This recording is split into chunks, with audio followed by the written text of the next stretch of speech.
Welcome to Your Brand Amplified, the podcast where we interview marketers, publicists, and brands to learn their stories, what makes them tick, and tips and tricks that make a difference. Sometimes a hobby turns into a career, says my guest today, Christopher Pellegrini, hailing from Vermont, but now you've gone to school in the UK, you live in Japan, you have a lot of experience doing business all over, and you have a lot to unpack for us, I think, about how you do turn a hobby and a passion into a lucrative career. So Christopher, thank you for being here. Thank you so much for having me. It's a pleasure to be here.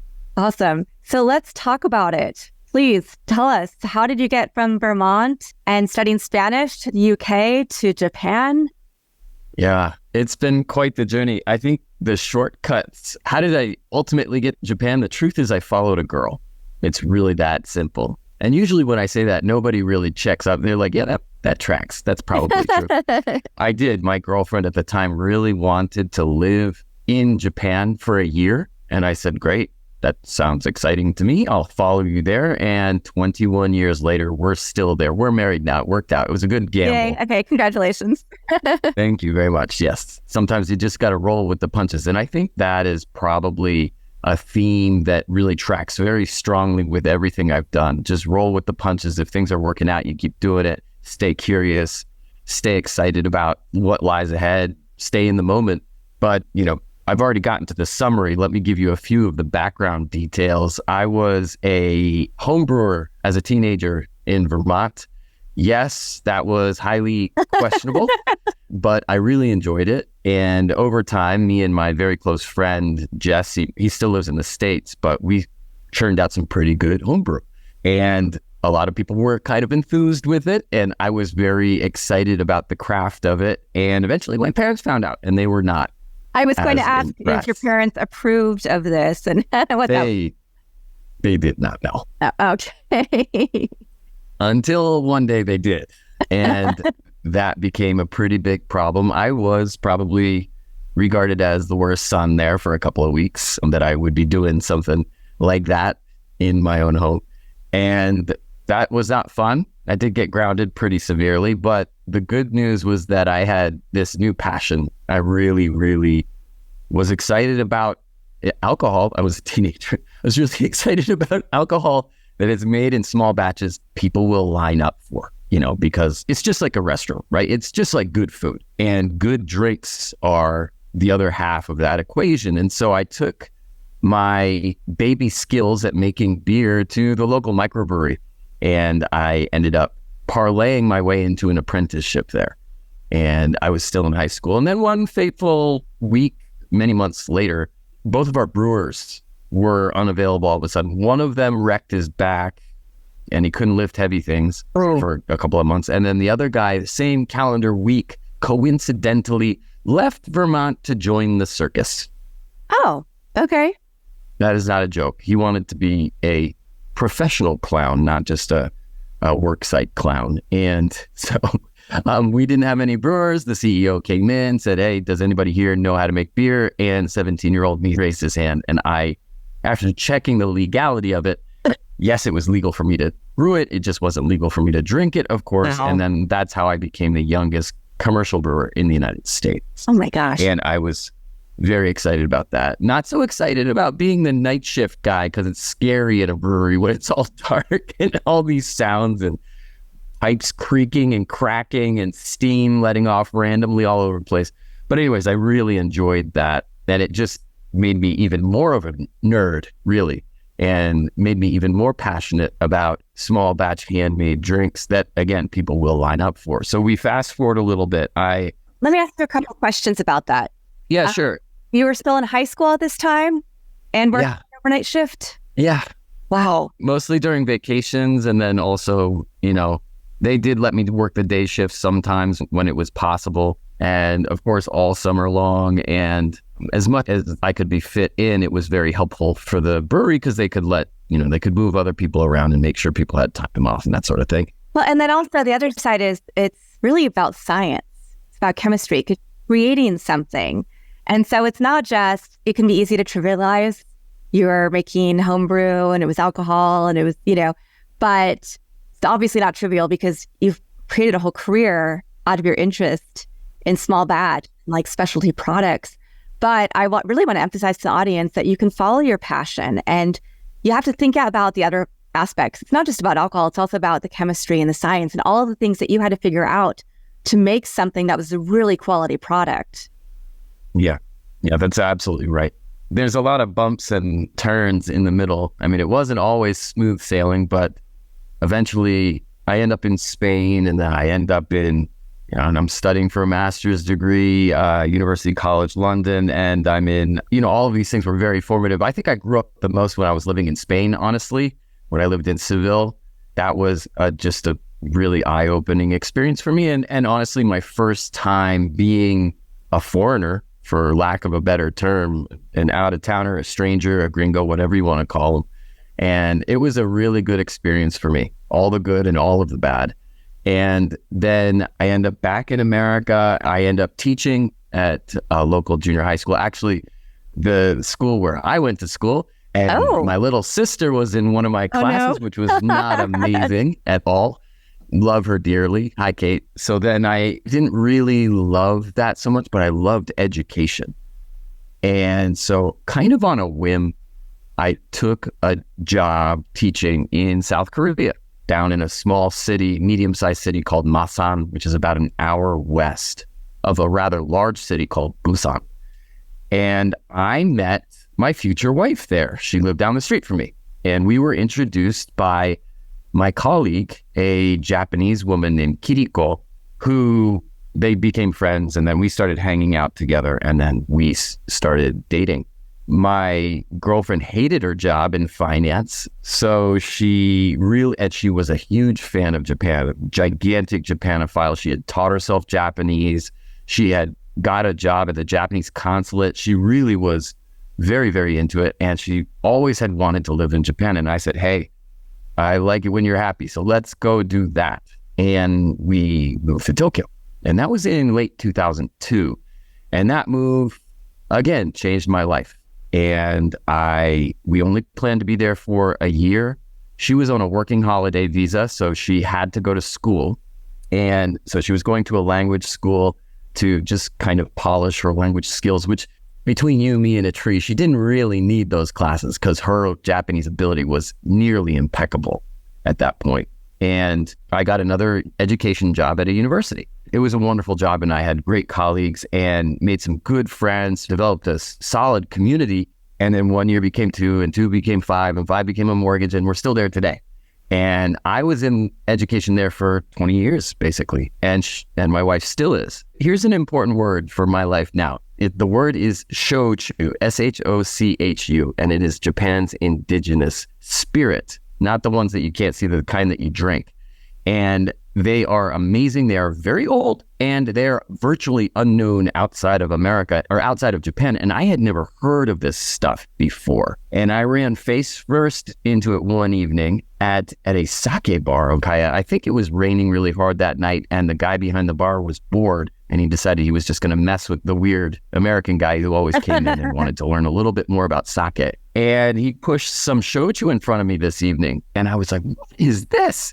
And it kind of bumped me in a totally new direction, just cognitively, physically, ecumenically, all of the leads. It was like really life-defining. It was just like this whole new thing opened up for me. I said, where do they make this stuff? I didn't really speak any Japanese, so we could not communicate very well at that point. At that point, it was pretty dismal for me. Then he's like, down south, they make in Kyushu, Okinawa. And I said, oh, can I take a train there? And then he's like, yeah, you can, but it'll take most of the day, so you should probably fly. And so I did. I went straight down there, started knocking on doors, and just wanted to see how it worked. I was very accustomed to the back-breaking, just exhausting, dehydrating work of working the floor of a brewery. And I knew that I was going to be able to understand what was going on. But eventually, when somebody let me into a distillery, I had no idea what was going on. It was totally different from what I expected. There were like big clay pots buried up to their shoulders in the distillery floor.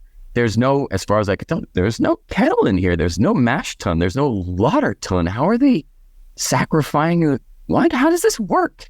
And that was the beginning of the most gigantic rabbit hole I have ever encountered in my life. And I am still somewhere down in that warren of tunnels, honestly, still learning every step of the way. And it just became a true passion for me. And it became something that I tried to fit into the time gaps in the rest of my life. And I was living in Tokyo, which is a good 2-hour flight from the main distilling region of Japan, where they make most of the shochu and awamori, Awamori, which is shochu's auntie. Maybe it's a slightly older tradition that is definitely connected in many indelible ways.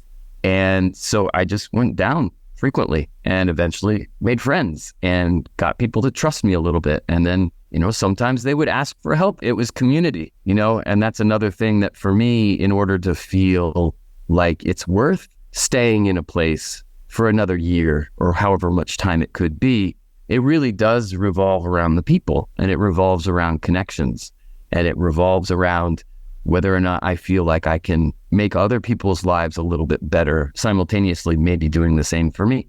And so that community down there, a part of Japan that isn't quite as touristed, it's not as well known. When you think about going to Japan, you don't think of going to Kagoshima Prefecture, right? You think of going to Tokyo and Kyoto and Osaka. And that was really fun to kind of unlock that for myself. And this was at a time when, Wikipedia didn't have a shochu page. Wikipedia was a baby. I mean, I don't even know what kind of content was on Wikipedia back in 2003. I was having to ask the questions and figure out, and this caused me to start finally studying Japanese because I really wanted to understand this stuff.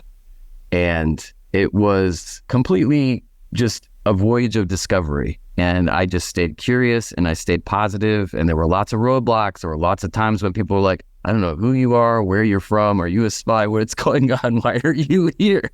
But, just try and fit in, or just try and help out and try and increase my knowledge of these things. And then I really found my calling. I really felt like I had something that I could be happy exploring for many years to come. And anybody who's really interested in food will understand this. Anybody who loves to cook or bake or just eat good food, you already understand the motivations here. It's fascinating. It is endlessly creative. It is something that you can really spend a whole life doing.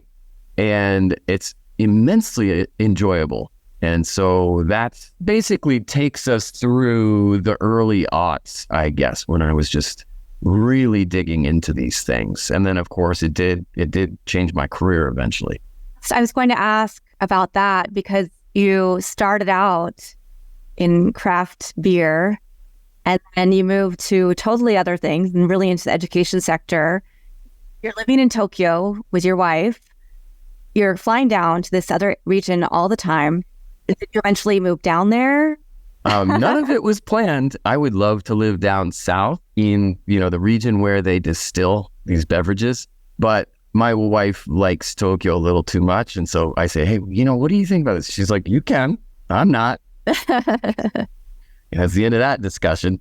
Yeah, she's very into yoga. She gets up impossibly early every morning, gets on the train and then gets on a bus and then goes to the studio where she's an assistant. She's an Ashtanga yogi. She's really stoic, like really hard. I've tried baby Ashtanga before and almost died. So I have a lot of respect for not only her, obviously, flexibility, but her mental fortitude and her strength, honestly. In order to be good at Ashtanga, you have to be strong. All these crazy ways she can support her own body weight while kind of hovering in the air is like... Yeah. My daughter starts every day at school with yoga as her gym class. And she said, yeah, it's a little harder than I thought it was going to be. I said, well, when you're a beginner at anything, it's harder. You have to build up the muscle memory. You have to build up the skills and you have to build up the fortitude to hold those positions. Absolutely. Yeah. So she's kind of inseparable from Tokyo at this point. Plus, she teaches at a very well-respected university in Tokyo. So it's kind of like basically like, oh, you're a professor at Yale, but you really want to live in Bozeman, Montana or something like that. So you take off, you ditch that job, and then you end up, I don't know what you end up doing when you make it to the next place, but it's not going to be the same as what you had before. Now, that's something that I've done my entire life. And I enjoyed the risks involved. I think it's kind of exciting, but I would not ask her to do the same ever because she's worked so hard to get where she is. So I'm very happily living in Tokyo with my wife. We have a lovely tiny apartment there, conveniently located. We have great friends there. All this time, I was still at the university as well. I was teaching writing. I was basically teaching students how to, from research questions to bibliography, create their graduate thesis. And I was basically an overcompensated plagiarism cop, but whatever. I really enjoyed it, and I love education. Mm-hmm. And I love one other. Yeah. I am a university professor. So I teach PR and on the PR side and on digital media. So I also very cool. love education, but I also do, I'm a multi-hyphenate as well. So just throwing that out there, everything is safe here. Yeah. Okay. Thank you. So I really enjoyed interacting with students. I love the challenge of capturing and maintaining people's attention for long periods of time. Maybe they don't even speak the same language that I do, but I think 20 years, 2 decades of that was really, really good for me. And another thing that I don't really talk about that often, but I'm also an actor. So yes, I do have an IMDb page. I've been in multiple movies and TV shows, and I started out on stage and kind of graduated to the big and then the small screen from there. I haven't been doing that recently because I've been too busy. But what ended up happening was Shochu and awamori, these spirits, ended up sort of becoming the hub for these 3 passions of mine to intersect. There was my passion for education, of course, which is very long-winded, as is my passion for small batch handmade drinks. And then there's the performance side of things where, you're trying to inspire people, and you're trying to captivate people, and you're trying to get them, let's face it, everybody's a salesperson now. I'm trying to get them to buy things. I'm trying to affect their actions and their attitudes. All of these things came together for me in the form of this national beverage, these spirits that nobody outside of Japan had really ever heard of. To give you some context of how big this is in Japan, there is more shochu and awamori produced and consumed in Japan every year than sake. A lot more. And nobody knows that. And to give you an idea of how big the industry itself is, there is more shochu and awamori produced in Japan every year than tequila in Mexico. Really? Last year, wow. This is crazy. Last year, Japan won the production race by 21,000 kiloliters, which in the grand scheme of things, it's millions of bottles. Actually, it's not that big of a margin. But when you think about how much tequila there is in the United States, I mean, about 70% of tequila is exported out of Mexico, but less than 1/10 of 1% of shochu and awamori ever leaves Japan. It is Japan's best kept secret, and it's hiding in plain sight. But they drink so much of it there, they don't even almost need export markets, So they just keep all the best stuff for themselves. How do you make a career out of this? Helping other people know about shochu and awamori. Are you ready to take your brand to new heights? Join the Brand Amplifier for Entrepreneurs program. Learn how to build, elevate, and amplify your brand with a comprehensive 10-module course. Learn more about it and other ways to implement our strategies at fullcapacitymarketing.com. Click on EFCM Learning Hub for more information. Can't wait to help you amplify your brand.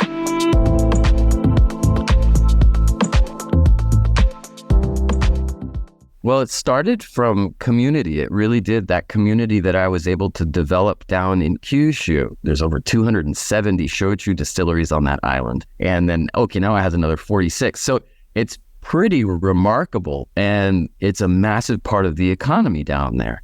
And so I made friends, I made allies, and I fell in love with these families. A lot of these places are multi-generational, small family-run distilleries that really only distribute as far as the eye can see when you go outside. And you can't get their products in Tokyo. They don't make enough of it. They don't need the Tokyo. But the writing was on the wall. I mean, these communities there's atrophy here in terms of population. There is an aging of that population. And let's face it, no matter how hard we try, we can't drink as much as we could when we were 20 years younger, So there is volume consumption per capita is slowly declining all across the board. And I saw that writing on the wall, and I realized they needed to educate new markets about their products and their culture.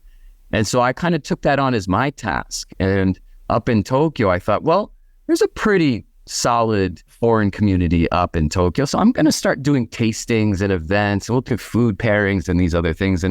And I started doing that. I started teaming up with cafes and restaurants and bars and doing these events. And I did series of events. And what was happening was most of the guests ended up not being foreigners at all. It ended up filling up with Japanese folks. And so it would start out as the venue saying, okay, we've got guest list. We think it's going to be 95% foreign, to, I'm sorry, can you do the lecture in Japanese? Because it's almost all Japanese folks. Oh my gosh. Like, oh, wow. Okay. Well, that's great. And they were coming to just hear a new perspective on something that they had heard of, but weren't really sure how it worked. Wow. And that was a lot of fun for me. And I made new connections and everything. But I realized I'm not reaching the audience that I want to. How do I do that? So I started writing a book, which is called the Shochu Handbook. And this was a true labor of love because there were no primary sources in English. So I had to do all of it on my own. And it was a good educational experience for me yet again. And I wrote 3 different drafts of the manuscript. And after I was done with the third one, I put it aside. I slept on it for about a month and went back to it, and I read it. And I thought, who's going to read this thing? I'm just an American nerd geeking out about, I have no credentials. I got to get some credibility here, man. So I went on, I was like, maybe there's a sommelier's course for these spirits. And you know what? There was. And I was like, Yahtzee. Okay, here we go. So I sign up for this course, and I show up, and it's a series of face-to-face seminars, and there's tastings and blind tastings and discussion of the history and the production methods and the culture around these things. And even it veers into sales and promotion and marketing to help people in the trade think about how to position these products for their customers. And it was great. And I met like-minded people who really wanted to move the needle on getting these products to a wider audience. And then it was just, it was a matter of passing the exam, which is a 4-part exam, and it takes a whole day. And so I paid for an abridged version of the exam from a couple of years ago, or that sometimes you could do that, took it home, sat down, cracked my knuckles, got ready, opened it up, and then made the most embarrassing discovery of my young life. I don't read or write this language. Oh, no. Oh my Jesus. So I paid for the course again. There was a distance learning version of it. That it was just more textbooks and a bunch of god-awfully boring DVDs to accompany the textbooks. So I pitched the DVDs immediately, and I went and purchased a better electronic dictionary, sat down in a cafe, and started from page 1. And I looked up every single kanji as I went. There's 3 ways to write Japanese. So there's the kanji, the ideograms, and then there's 2 other kind of, I don't know, it's hard to explain really quickly, but there's 2 other scripts that are used to pronounce the same things. They're all used in conjunction. Learning Japanese is a hoot. So I started to just go through it, and it took me maybe 4 hours to go through a paragraph that first day. And great way to learn a language, though. Yeah, well, I was very intrinsically motivated. I wanted to get this done. I wanted to pass this exam, and I wanted to finish that book. And so the next day I was able to do a couple of paragraphs. And of course, there's a lot of repetition of kanji because this is all industry stuff. This is not quote unquote creative writing, although all writing is creative. Growing through the roof, of course, it was all vocabulary you only use in technical situations, but still. And I got through the book. I'm sure it took several years off of my life, but I decided that's probably enough. Let's read the book again. So I went back to the first page and I did it again. Then I thought, okay, now I'm ready. Now, I wasn't really ready because I wasn't practicing writing. I was practicing reading. They are not the same thing. I mean, writing kanji takes a lot of practice, but I hadn't really been practicing that. But at least I could read pretty well.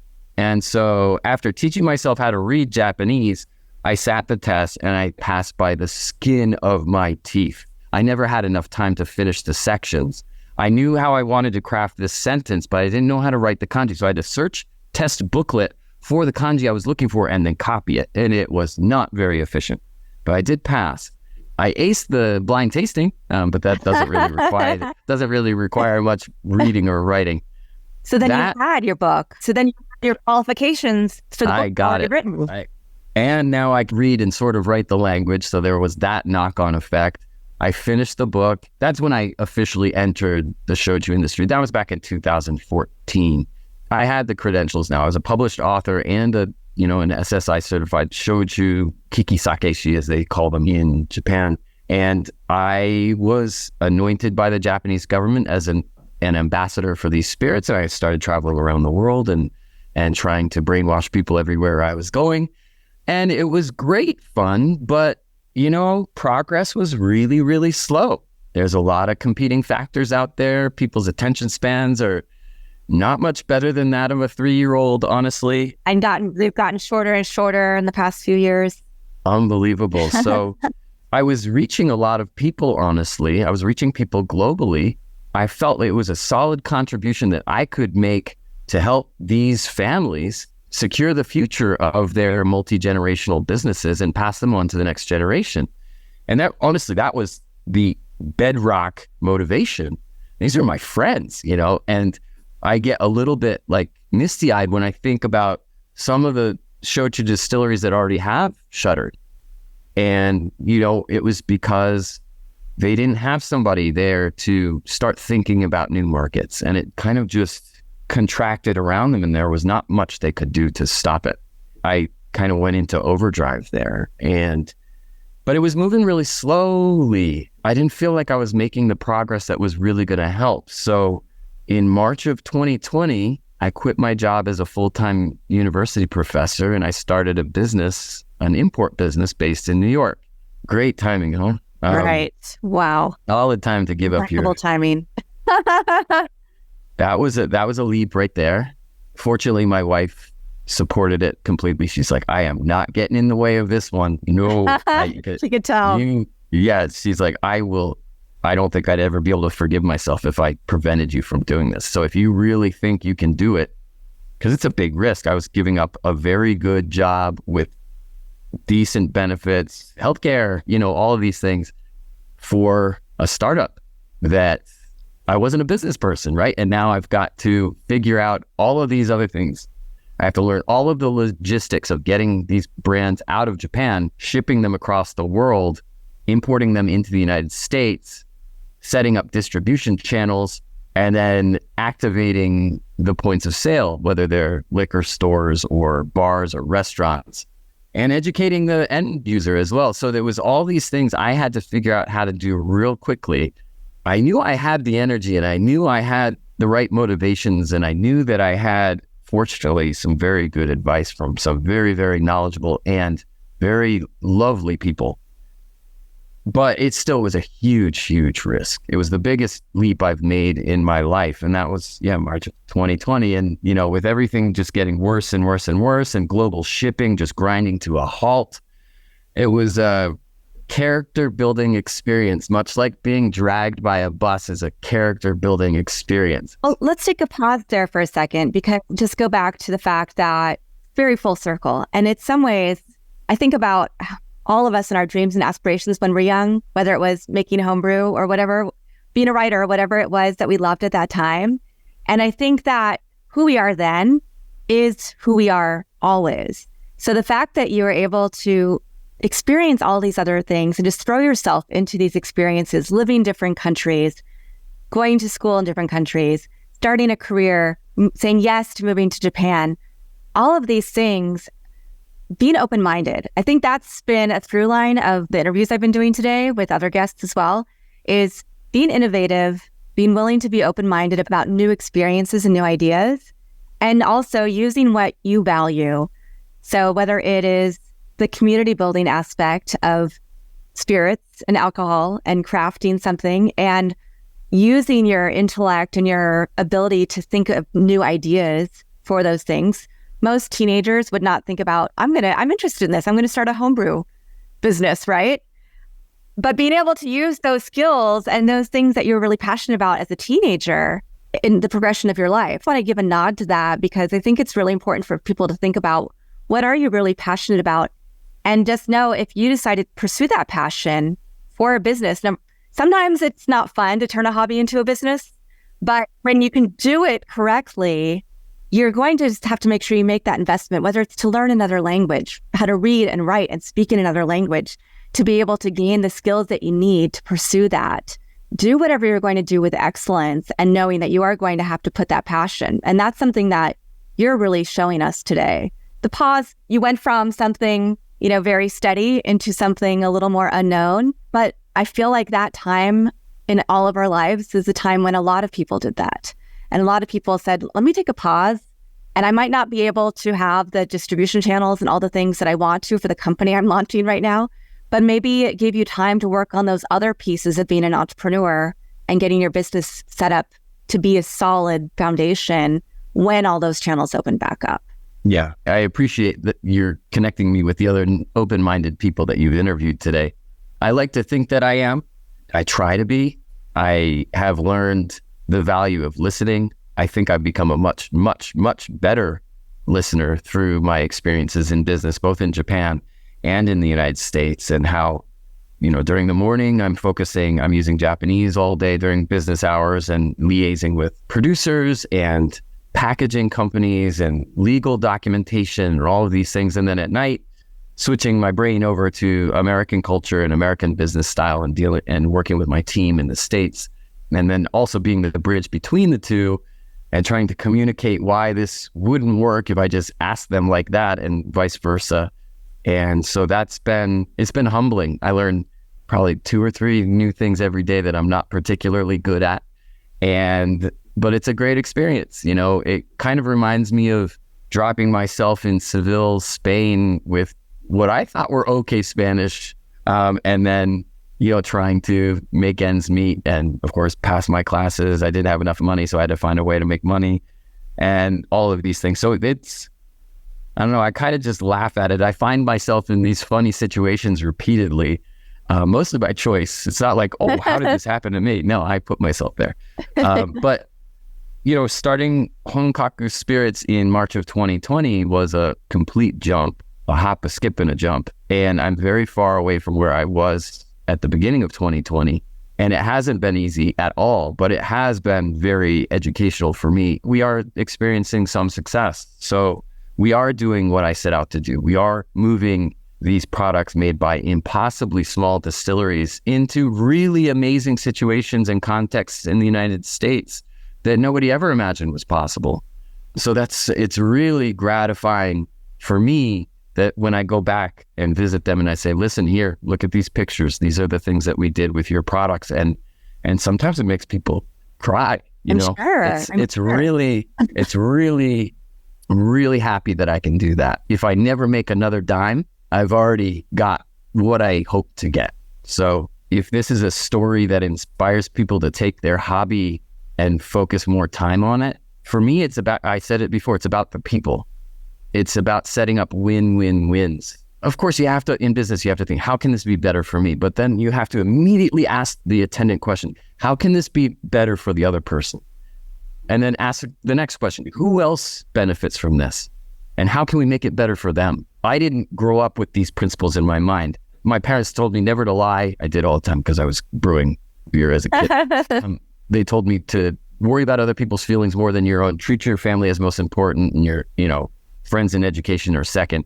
And very important principles that I hold dear to this day. But I didn't really learn about these things in a transactional nature, which, for better or worse, many of my conversations revolve around now because I'm in this business. But you can make it about the people. That's what's really motivating for me, because it is about creating value for other people, whether that involves dollars or not. Well, and now you've contributed award-winning Oxford Companion to Spirits and Cocktails, and you also have your book. You have your company, which is Honkaku Spirits.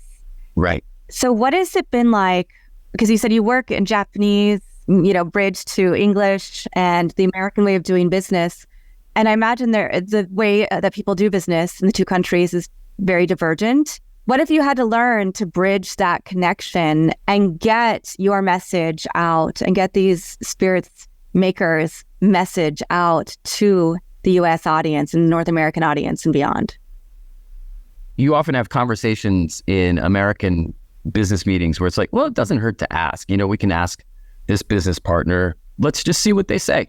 There's that attitude is extremely common. And that is the dumbest thing you can do in a lot of Japanese business contexts with a business partner. If you have already made all the decisions together and everybody signed off on something as a group, but then you want to go back and revise something all of a sudden, holy crap, that can cause some issues. It's just, they feel it's extremely disrespectful to the process. And you can lose credibility with your business partners there. They will think you're less reliable in some situations. And so that was one thing that navigating that back and forth between the good people who make these products and the good people who are trying to sell these products on the other side of the world. Right. Other things are more practical and more legal. Like, for instance, employment law in Japan is very, very different from employment law in the United States in many ways. One of them being, it's very difficult to fire employees in Japan. They are so heavily protected. They can be the most negligent, like actively hurting the company employee, and it's very hard to get rid of them legally. They do have legal recourse if they're unhappy with how things shook out. Whereas we know how things work in the States. In many situations, you can cut workforce at the drop of a hat, for better or worse. I think the U.S. is very different than most places, because I know that the U.K. and Europe also have more protections for workers. And sure. And I think there are positives and negatives to all sides of this spectrum.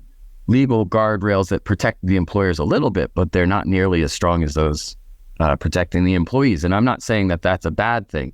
I tend to be the type of person that lets somebody go way too slowly, because I feel like everybody's human. You can work through these things, but sometimes you just can't. And you have to come to grips with that. And sometimes, I hired this person. This is my mistake. I got to fix it. You know what? Don't have to just continue to, double down on your mistakes. It's, hey, it was a mistake. Just didn't work out. It's cool. Face the facts, figure out a way forward. But there's a lot more risk involved on the Japanese side, in other words. And so these are just a couple of the things off the top of my head, things that you have to deal with on a daily basis when you start doing international business in the weird way that I'm doing it. Well, what does life look like for you today? Because right now you're not in Japan, you're actually in Atlanta. I'm not. That's right. So how often do you have to travel back and forth to the States? And do you go to conventions? Are you mostly meeting with restaurant groups? Like, what does that look like for you?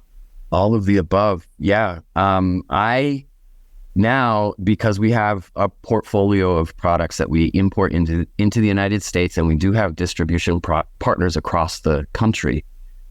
For those in the trade, our main distribution partner is called Winebow, and they help us to move products into restaurants, bars, and off-premise liquor stores. And so my job now is reverting back to education and also to performance. And for instance, yesterday in Atlanta at a very, very cool liquor store, I did a little pop-up table there where I was pouring samples and telling stories. And I had a good friend of mine who works for the distribution company. He was mixing a cocktail with one of our spirits so people could just come in and try it. And if they like it, you grab a bottle and take it to the register. So that's something that I do to try and activate accounts and to provide value for our liquor store partners. I also do attend conventions to Tales of the Cocktail in New Orleans. And then I was at the Texas Package Store Association convention in San Antonio, and lots of these things to try and get the word out and teach people about Shochu and awamori. So it's I love it because I'm back wholeheartedly in education mode and with a lot of performance and just trying to make these things memorable for people. But they are really complex. It is really the most diverse spirits class in the world, because these drinks can be made from 53 approved ingredients. Oh my gosh. And none of them taste the same. So it's not like, wow, not like whiskey, or it's certainly not like vodka. Yeah. But, whiskey is generally dark colored. And when you smell it, you'll probably go, oh yeah, that smells like whiskey. I mean, yes, there are outliers, of course, and there's a lot of diversity in the world of whiskey and bourbon, and I don't mean to step on any toes here, and I'm not casting aspersions, but Shochu is way more diverse than that. the main ingredient by sales volume in Japan is sweet potatoes. And within the sweet potato subcategory, there's about 6 varietals of sweet potato that are used to make shochu every year in Japan, from as fleshy white as the paper in a textbook to I had Dorothy's slippers, ruby colored purple, and everything in between. And they all lead to very different expressions. The second best-selling style is barley, and then you have rice shochu, and awamori is also made from rice. But then you have all these weirdos. You have like water chestnut shochu, and you have aloe shochu, and kelp shochu, and green tea shochu, and they all taste like completely different things. And so it can be overwhelming for people. People like it to be simple. They like make it as easy as possible, and they might buy something. They're like, well, how do you drink it? Good question. You drink it however you want to. That's not helpful. All right.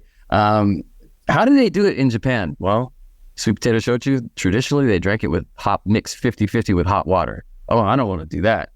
That's how I drink it. I love it. It's so good. It kind of elevates some of the sweetness from the sweet potatoes. Actually, the sweet potatoes in Japan that are used to make shochu are often not all that sweet. They tend to be very earthy and peppery and, conifer, notes of vegetal notes, and maybe a little bit of chocolatey thing here and there. But it's a really complex thing. And so you asked before about helping the producers tell these stories. That's another thing. They talk about, the history and all this stuff. I'm like, listen, we really have to streamline this, or it's going to go straight in here and straight out of there for a lot of these people. They'll enjoy the experience, but they will not remember tomorrow.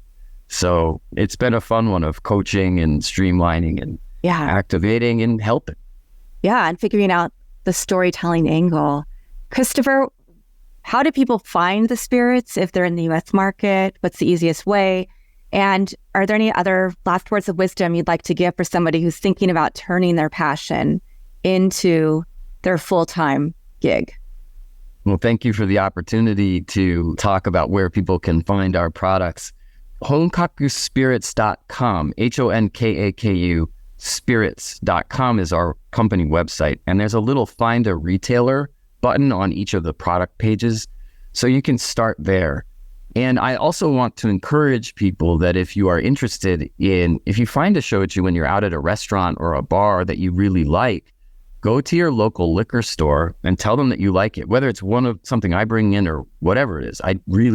Whatever it happens to be, tell them, like, I had this, here's a photo of it, I really like it. If you carry it, I will buy it. And even half decent liquor stores will bring it in because they know they can make a sale. And there's nothing better for a liquor store than if they can bring a bottle in on Monday and sell it by Tuesday. There's nothing better for them.